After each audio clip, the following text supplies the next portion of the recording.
Good morning. This is Dr. McDaniel at GYN Corner.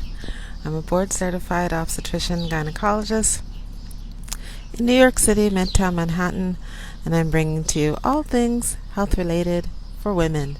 Thank you for joining me at the corner today. It's Saturday. We're back at the farm. It looks like I just missed Jill doing her lesson and her jumps. She's been working on new types of jumps with her horse. But I was in the car, and the girls do 30 minutes. Jill does 30 minutes from 8 to 8:30. Joy does 30 minutes from 8:30 to 9. And I waited too long to come into the barn. It's a huge barn, obviously. To come into the barn to tape Jill doing her jumps. I wanted to see her doing her jumps. But I have a lot of allergies to the hay and the horses and everything, so I try not to come in here for too long, and I waited too long, so I missed her jumps. We're here in New Jersey.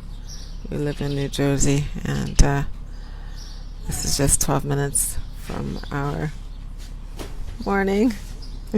This is just 12 minutes from our home, so it's easy. Oh well, she's finished. And of course, since I'm not super tech savvy, I don't know how to turn the camera around to get her a little closer. Let me call my other daughter, because Joyce, it's on tour. She's waiting to do her lesson. That's Jill just finishing. And Joy should be heard. Joy, elle t'attend, dépêche-toi. Joy didn't realize her turn was coming up so soon, so I'll come back. Maybe she has to warm up and stuff first, so she's just going to be walking the horse and maybe trotting it at the beginning. So it's really lovely out here. If you've been following the podcast for a while, YouTube, we're on Facebook, GYN Corner, YouTube, GYN Corner, and the podcast, GYN Corner, for a little over a year now. If you've been following for a little over a year now, I used to do the presentations from the farm every Saturday. We've been coming here since, since 2010. Since 2011. We've been coming here since 2011. Because Jill, my oldest, she's 14 now. She's been taking horse riding lessons since she was 5. So we've been coming here for a long time, every Saturday morning. So last year I did every Saturday morning a pregnancy series.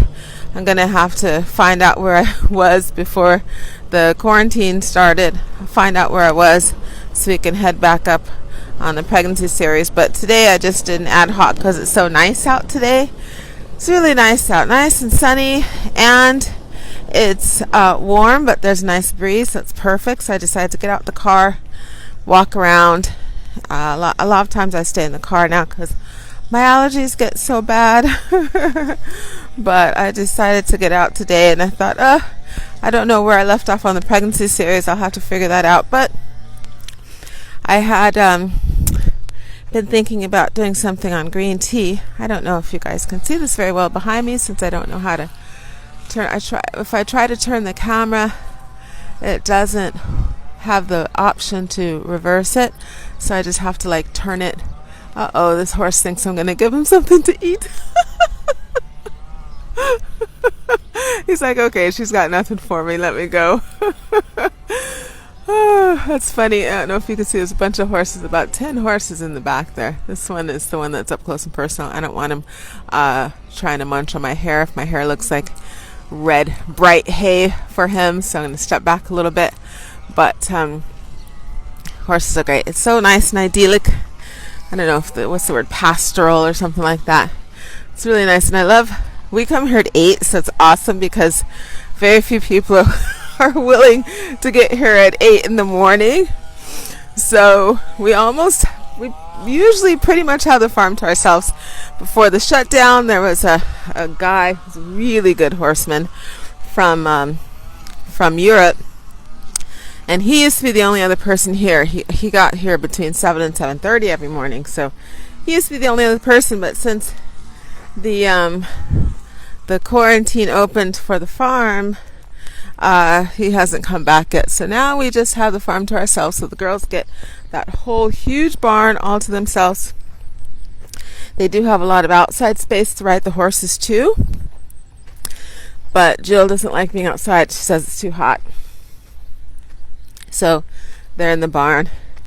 It's rainy in the winter or snow in the winter, and it's too blazing hot in summer. So she pretty much does about 98% of her lessons in the barn. Always has. Every blue moon, if it's not very hot out, she will do her lesson outside. But she's very sensitive to the heat. She's like her dad, always hot. So I thought I just thought, oh, what could I talk about today as I walk around?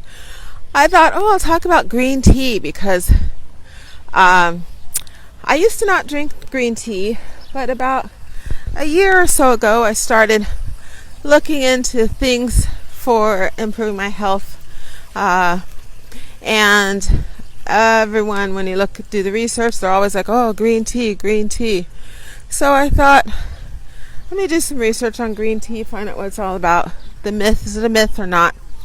And it turns out green tea is really good for you, and I believe that's really good for me now, because I've been drinking green tea like 90% of the time in the morning.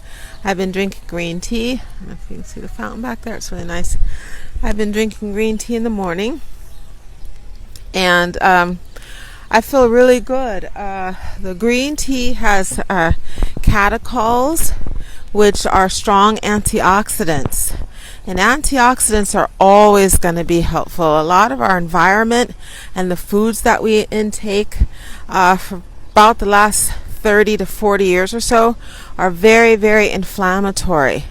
The environment's inflammatory, our foods are inflammatory. Inflammatory agents and food intake increase aging, they increase weight gain, they increase weight loss resistance. They also, inflammatory agents also increase hormonal imbalances in our body, which lead to weight loss resistance and mood, irritability, progesterone imbalance, estrogen dominance. They lead to inflammatory diseases like arthritis, some cancers, and diabetes, of course, type 2 diabetes. A lot of autoimmune disorders are also brought about by chronic inflammatory stressors in our body, or what they call oxidative stress, which is what that is. So decreasing inflammatory activity in our bodies and decreasing inflammatory agents and counteracting that with strong anti-inflammatory agents is the key to longevity, to better health, to preventing certain types of cancers, autoimmune disorders such as thyroid inactivity or overactivity, rheumatoid arthritis, a lot of issues. For some reason I can't think of all of them right now. Skin disorders like eczema, psoriasis, lots of different issues. So I looked into green tea. The catecholamines is a very, very strong antioxidant, and it's been proven that the small amount of caffeine and the catechins, I don't know why I said catecholamines, catechins and the small amounts of caffeine, it helps to increase metabolism, support metabolism, so it increases weight loss.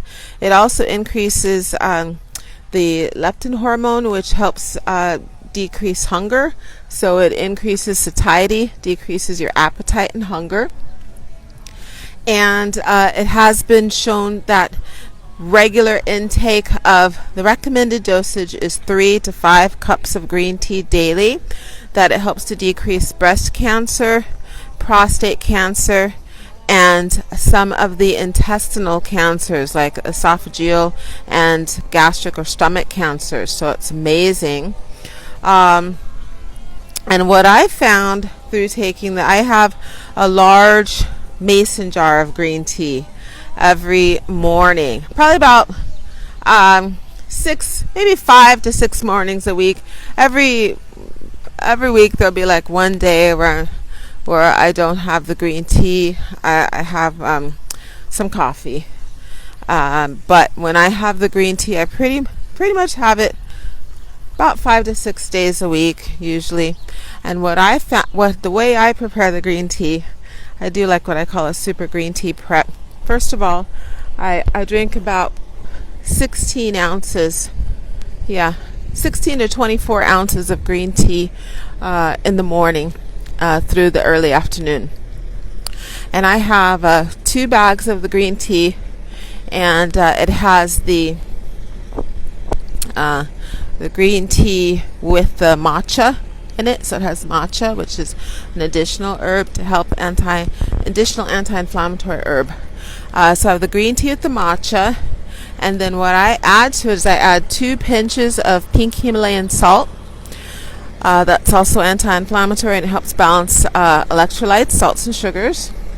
I also have half a teaspoon of MCT oil in it, or medium chain triglycerides. It's anti-inflammatory, and it helps decrease hunger, helps increase satiety, and helps support leptin.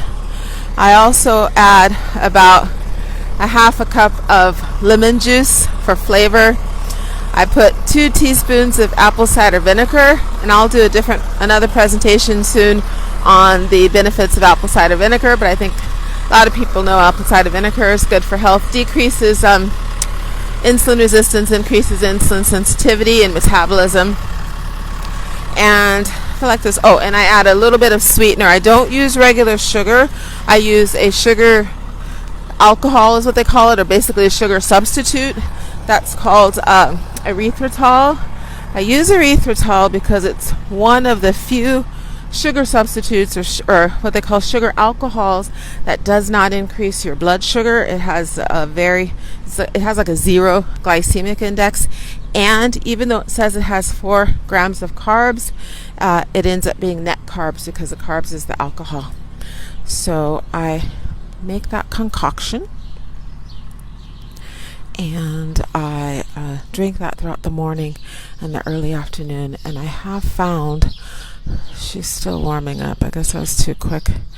I have found that when I do that combination, I feel really good. I feel like I have a lot of energy in the morning.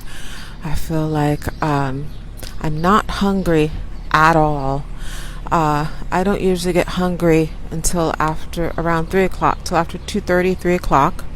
And I have found that it gives me more energy. I feel lighter. I feel like it helps my mood. It supports a better mood. I'm never grouchy, and I'm not irritable when I drink it. And I do feel like it helps with weight loss and weight maintenance. When I'm consistent and I do it every day during the week, I either maintain my weight depending on how I eat the rest of the day, or I'll usually lose about a pound during that week, pound to pound and a half.